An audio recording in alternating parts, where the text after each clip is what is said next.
যাইতাম বিউটি পার্লারে যাই হাজি হাই চলি যাইতাম আর তুই তো একটা কাইসা তোরে দেখা যায় কি মনে খেতে তন উড়ি হইছে গাছের মধ্যে জন্ম নিত এমা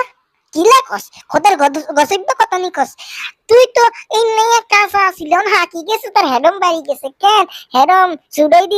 দিব মাইছে তুই আমাকে বড় বড় কথা কস তোর বোন ছোট তোর আগে জন্ম নিছি এই দুনিয়া তাই আগে জন্ম নিছি তুই আল্লাহকে বড় বড় কথা কস এরে এত অহংকার করিস না অহংকার হইছে পতনের মূল সব সময় মনে রাখবি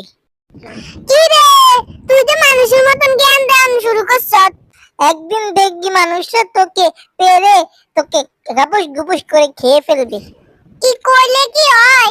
আর আমি হলাম ব্যান্ডের ফুটিকা জুস আমারে খেতে অনেক মজা লাগবে আরে ফুসিরা খাতে শুয়ে লাখ টাকার স্বপ্ন দেখো তোমাকে মানুষ জুস বানাতে যাবে কেন তুমি তো এমনিই মানুষের পেটে চলে যাবে ওই বেড়া